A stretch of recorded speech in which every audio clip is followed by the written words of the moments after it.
Olá pessoal, tudo bem? Eu sou o professor Marcelo Santiago. Hoje eu vou falar um pouco com vocês sobre os problemas da corrente do inatismo, também da corrente do empirismo. E vou falar um pouco sobre a solução encontrada aí para esse embate, para esse duelo entre essas duas correntes filosóficas, a partir da visão do filósofo Leibniz.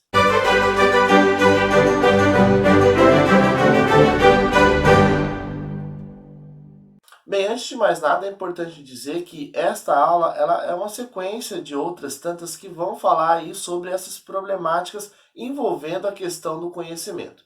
Nós já fizemos uma aula sobre empirismo e racionalismo, ou também chamado de inatismo.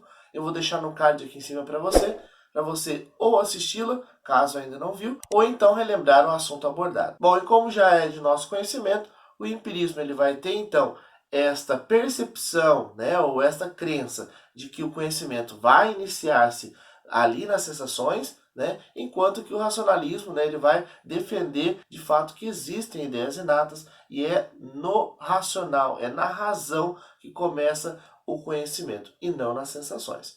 Então, esta é a grande diferença entre essas duas correntes. Só que tanto uma quanto a outra vão apresentar fragilidades, ou seja, elas possuem algumas deficiências, elas não dão conta de responder todas as problemáticas que envolvem essa questão do conhecimento.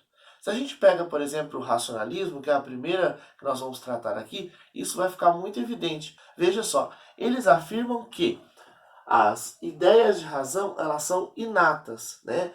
O nosso intelecto, ele possui alguns princípios racionais, ele possui algumas ideias de razão, e essas são inatas. Bom, se elas são inatas, elas são também universais e necessárias. Significa que todos os seres humanos possuem essas ideias inatas, tá bom?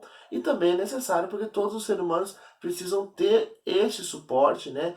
Precisam ter essa estrutura para poder raciocinar, para poder conhecer, já que é a partir da razão que se inicia o processo de conhecimento. O grande problema aqui, e a gente pode citar Platão e Descartes como duas pessoas aí que vão ajudar-nos a compreender o problema do inatismo, é justamente o seguinte: quando a gente pega Platão, Platão vai falar sobre a ideia de justiça. Platão vai defender então que a justiça é uma ideia inata e ela é proveniente justamente da contemplação do justo em si, a partir de uma contemplação racional do justo. Ou seja, aqui Platão está se remetendo novamente às ideias, né, que estão aí no mundo inteligível. A grande problemática aqui dessa defesa da ideia inata de justiça é que, se nós olhamos para a história da humanidade, nós percebemos que a ideia de justiça ela vai ser alterada com o passar do tempo. Algumas civilizações vão ter uma ideia de justo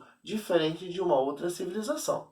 Aí a pergunta que cabe é: bom, mas se a ideia de justo é uma ideia inata, como defendia Platão, como é que a gente pode dizer que as ideias mudam de uma sociedade para outra, de um tempo para o outro? E por que isso? Porque de fato a ideia de justiça se apresenta aí, quando a gente olha na realidade, a gente percebe que a ideia de justiça ela não pode ser considerada aí, como dizia Platão, uma ideia inata, porque senão ela não poderia sofrer alterações. Ela seria sempre a mesma em todas as civilizações, em todos os contextos, em todos os períodos. E não é assim que funciona, né? Nós sabemos muito bem disso. Este é um exemplo que já mostra uma grande falha aí dessa corrente do inatismo. Bom, adiante nós temos o exemplo de Descartes.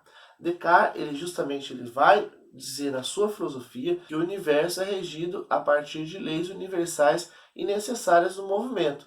Ele vai perceber que existe na natureza essa relação muito presente da causa e efeito, né? Então ele vai dizer que esta realidade, que é regida por essas leis universais, demonstram que a causa de tudo é justamente o movimento, né? O movimento que é a causa de tudo que existe, né? Então ele estabelece aí essa relação entre a causa e o efeito, né? Bom, e outra coisa que vai ser defendida aí na filosofia de René Descartes é que essas leis universais são ideias racionais deduzidas de ideias inatas, simples e verdadeiras. E se nós olhamos para a história, com o surgimento de Galileu Galilei, nós vamos perceber que este pensamento, né, justamente de René Descartes, está equivocado.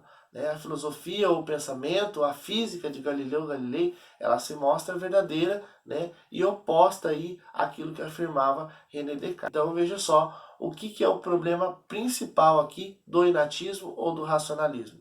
São dois. Primeiro é justamente que os conhecimentos sobre a realidade e também sobre o homem, sobre a humanidade, elas podem mudar o conteúdo de ideias universais e verdadeiras, que é o caso de Platão aqui, né? O conceito de justiça muda de civilização para civilização. Então, conforme, né, os conhecimentos da realidade que nós temos, né, as visões, as ideias, elas também sofrerão alterações. Então, a gente não pode defender aí a existência de uma ideia inata de justiça, por exemplo. E a segunda questão aí, né, a segunda problemática aí dessa corrente do inatismo é justamente que os procedimentos de raciocínio, eles podem provar que as ideias consideradas racionais, elas podem na realidade ser falsas, que é o caso de René Descartes, que defendia aí justamente essa questão relacionada às leis universais, olhava para essa questão da causa e efeito, né, essa relação da causalidade presente na natureza, e afirmava essa dedução aí dessas leis universais a partir de ideias inatas, simples e verdadeiras, né? E a gente percebe aqui ao longo da história fica provado, né, a partir de outros procedimentos de raciocínio, como de Galileu Galilei, que de fato essas ideias que eram tidas no primeiro momento como racionais, na verdade elas não se sustentam. Bom, e na corrente do empirismo vai haver um outro problema um pouco distinto. Quando nós olhamos para o empirismo, eles vão se basear no conhecimento científico, justamente porque a ciência ela vai se basear no conhecimento a partir das experiências, a partir da experimentação, né? Ela vai utilizar todos os seus sentidos no processo de conhecimento. Então, justamente por ser esse processo de conhecimento algo muito ligado ao sujeito, muito subjetivo, né, daquele que está fazendo a experiência, daquele que está buscando conhecimento a partir das suas sensações, das repetições, das metodologias, a problemática que vai se colocar aqui dentro da corrente do empirismo, né, que os filósofos vão levantar, é justamente a afirmação de que as ciências, elas são apenas hábitos psicológicos, aonde então a pessoa ela vai fazer associação de percepções, de suas ideias, né, daquelas experiências que ela está fazendo, e elas não possuem verdade alguma, elas não explicam a realidade alguma. Por quê? Porque elas não alcançam os objetos tais como eles são. Ou seja, se a ciência, a partir do momento que vai estar ali fazendo investigação, está fazendo ali vários experimentos, a gente chega a uma conclusão e depois uma outra pessoa faz os mesmos experimentos e chega a uma outra conclusão totalmente diferente da que eu cheguei, ou até complementar, a gente percebe que, de fato, o conhecimento empírico, as sensações, elas não dão para a gente uma compreensão completa, né, da realidade. Elas não nos dão um conhecimento objetivo da realidade. A gente não conhece de fato o objeto. A gente conhece as sensações que a gente tem. Então eu não posso dizer que no empirismo existe um conhecimento objetivo da realidade. E esse é o grande problema do empirismo. A impossibilidade, né, de a gente conseguir alcançar um conhecimento objetivo da realidade, tá certo? Então essa é a problemática principal do empirismo. Bem, como tanto uma quanto a outra possuem falhas, né, possuem debilidades, existiram então filósofos que tentam, de certa forma, fazer uma reconciliação entre essas duas correntes, tanto do empirismo quanto do racionalismo. Hoje eu vou apresentar brevemente a tentativa de solucionar ou conciliar esses dois lados apresentada pelo filósofo Leibniz. Bem, Leibniz, lá no século XVII, tentou fazer a conciliação entre essas duas correntes que estavam aí numa grande briga, num grande embate, fazendo aí de fato uma distinção entre dois tipos de verdades. Ele vai dizer que existem as verdades de fato e as verdades da razão. Então, dessa forma, fazendo essa distinção entre as duas verdades, ele de certa forma vai tentar conciliar essas duas correntes que estão em constante briga aí, né? O racionalismo e o empirismo. Vamos ver o que ele vai dizer sobre essas duas verdades. Bom, a primeira verdade é a verdade de razão, né? Ou as verdades de razão. Aonde Leibniz vão dizer que essas verdades de razão elas são inatas, né? Não no sentido que o ser humano ele já nasce, né? O bebezinho já nasce conhecendo tudo, mas ele já possui uma estrutura capaz de conhecer as verdades de razão. Bom, e essas verdades de razão vão dizer que uma coisa é o que ela é, necessária e universalmente, não podendo de modo algum ser diferente do que ela é. Um exemplo disso aqui, para ficar um pouco mais claro, é justamente as ideias matemáticas. Veja só, eles vão dizer que um triângulo sempre terá três lados. Você não pode, por exemplo, pensar um triângulo que não tenha três lados, né? Ou seja, aqui ele está defendendo a existência dessas ideias matemáticas, a existência aí, de fato de um triângulo que tenha uma identidade. Então a gente pode talvez até ligar com aquele princípio racional da identidade que nós estudamos numa aula anterior. Vai estar no card aqui em cima essa videoaula sobre os princípios racionais. Então ele está afirmando aqui que nessas verdades de razão nós temos então esta identidade, né? As coisas elas possuem uma identidade. Elas são dessa forma, né? Elas não poderiam ser de outra forma, né? Você não pode pensar, por exemplo, um triângulo que não tenha três lados, né? Um quadrado que não tenha quatro lados. Então você está, de certa forma, mostrando aqui nessas verdades de razão que as coisas possuem uma identidade, tá? E se elas fossem de uma outra maneira, elas não seriam o que são agora. Então, né, se a gente pensasse num triângulo que tenha quatro lados, ele já não seria mais triângulo, ele seria um quadrado. Então, é necessário que as coisas possuam uma identidade. É mais ou menos isso que vai falar aqui as verdades de razão, né? Bem, o segundo tipo que ele vai falar aqui é justamente sobre as verdades de fato. As verdades de fato, elas são obtidas por meio, então, da sensação, da nossa percepção e também da nossa memória. Elas não são aí inatas, como aí as verdades de razão. Elas vêm aí da experiência, tá bom?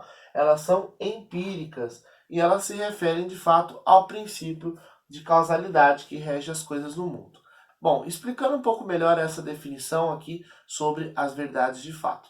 Enquanto que aqui nas verdades de razão nós temos aí uma ligação um pouco direta com aquela questão da identidade das coisas, aqui vai ficar evidente para nós que essa preocupação aí das verdades de fato é revelar que existe uma causa e efeito no mundo, né? Existe uma relação, ou chamado também de nexo causal. Quando nós estudamos ali o princípio da causalidade, ou também chamado da razão suficiente, lá quando nós estudamos princípios racionais, nós evidenciamos que tudo que existe no mundo existe por causa de uma causa, né? Então ele vai fazer essa conexão entre causa e efeito, e ele vai dizer que essas causas podem ser conhecidas pela nossa razão. Então é justamente aquilo que vai ser afirmado aqui nas verdades de fato. Ou seja, nós temos sim uma capacidade de conhecer o porquê das coisas serem assim, porque nós conhecemos as causas, tá? Das coisas serem como são. Então, aqui, nas verdades de fato, a partir das minhas experiências, a partir das minhas sensações, a partir das minhas memórias, eu sou capaz, então, de chegar àquilo que ele chama de verdades de fato. Ou seja, eu sou capaz de entender por que as coisas são como são, porque eu entendo a causa delas serem assim, né? Então eu entendo por que uma rosa é vermelha, eu entendo por que uma rosa é branca, eu entendo por que uma rosa é amarela, ou seja, eu consigo de fato identificar através das minhas experiências, através das minhas sensações, percepções, memória, eu consigo identificar, chegar ao conhecimento, às verdades de fato, entendendo por que as coisas são como são, tá bom? Então, nessas verdades de fato, a preocupação é justamente entender essa causalidade, né? Esse princípio da causalidade que rege o universo, que rege todas as coisas. Bem, é claro que além de Leibniz surgirão outros filósofos tentando fazer uma conciliação, né? Tentando trazer uma paz nessa grande treta que existe entre o racionalismo e o empirismo. Bom, e um filósofo que tem um grande destaque nessa tentativa de conciliação é com certeza Immanuel Kant, que será tema aí de uma próxima videoaula, tentando falar aí um pouco sobre como ele tenta fazer essa conciliação dessas duas correntes filosóficas contrárias que defendem aí posicionamentos distintos sobre a origem do conhecimento. Bem, espero ter contribuído de alguma forma com os seus estudos, e se esse vídeo te ajudou de alguma forma, deixe seu joinha aqui embaixo, se inscreva no canal, compartilhe esse vídeo com seus colegas e a gente se vê numa próxima aula.